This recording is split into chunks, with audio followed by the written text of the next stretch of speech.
তাহলে আমরা এখান থেকে এতটুকু তো বুঝতে পারলাম যে যখন আমরা সুপার কিওয়ার্ড ইউজ করে কল করি না, তখন ইন্টারনালি ইমপ্লিমেন্ট করে নেয়। ডিফল্ট কনস্ট্রাক্টরকে ইমপ্লিমেন্ট করে। যদি এখানে ডিফল্ট কনস্ট্রাক্টর না থাকে, যদি সাপোজ ডিফল্ট কনস্ট্রাক্টর না করে আমি এখানে স্ট্রিং হ্যালো করলাম। ঠিক আছে? হ্যালো করলাম। এবার দেখো, এবার যদি আমি রান করি, হলো? দেখো এখানে এরর আসছে। কারণ কি?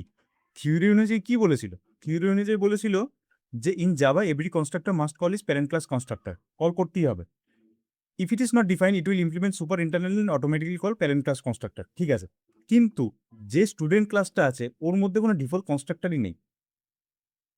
ওর মধ্যে আছে কি প্যারামিটারাইজ কনস্ট্রাক্টর। এবার ইন্টারনালি কি এই যে সুপারটা যে ইন্টারনালি ইমপ্লিমেন্ট করবো, কি করে ইমপ্লিমেন্ট করবো? এখন তো প্যারামিটারাইজ কনস্ট্রাক্টর আছে। এখন প্রোগ্রাম, যারা আমরা প্রোগ্রামার, তাদের উপর ডিপেন্ডেন্সি হয়ে গেছে যে এবার প্রোগ্রামাররা কি করে কল করবে। ওই যে প্যারামিটারাইজ কনস্ট্রাক্টর আছে ওর মধ্যে তুমি কি ভ্যালু দেবে, কি ভ্যালু পাস করাবে, সেটা তো আর জাভা ডিসাইড করতে পারে না, সেটা তো তোমাকে ডিসাইড করতে হবে। তখন এখানে তোমাকে এক্সপ্লিসিটলি করতে হবে সুপার হাই, যা খুশি একটা পাঠিয়ে দাও। এবার তুমি যদি কম্পাইল করো,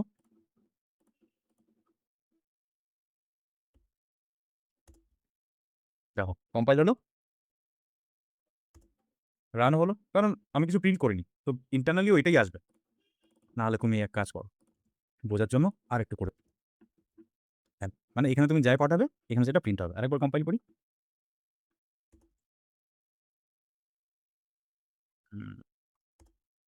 দেখো হাই আসছে। এবার Java P minus C computer student class, correct? দেখছো একটু আগে কি ছিল? একটু আগে ডিফল্ট কনস্ট্রাক্টর ছিল, দেখো কোনো প্যারামিটার নেই।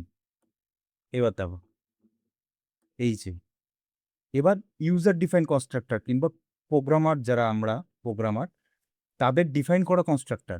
দেখো ও কি নিচ্ছে প্যারামিটার হিসাবে অ্যাজ এ স্ট্রিং। এই জিনিসটাই বোঝানোর জন্য আমি এতক্ষণ এটা বললাম যে যখন ডিফল্ট কনস্ট্রাক্টর থাকবে তখন তো ঠিক আছে। ডিফল্ট কনস্ট্রাক্টর মানে কি? ওর মধ্যে কিছু নেই, এমটি, মানে ওর মধ্যে কিছু প্যারামিটার পাস করতে হবে না, কিছু ভ্যালু পাস করতে হবে না, কারেক্ট?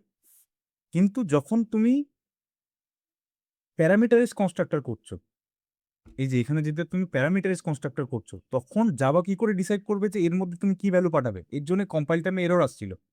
যখনই আমি আবার কল করলাম, মানে ভ্যালু দিয়ে সুপার কিওয়ার্ডটা তখন এক্সপ্লিসিটলি করতে হবে, কারণ ডিফল্টে কিছু নেই।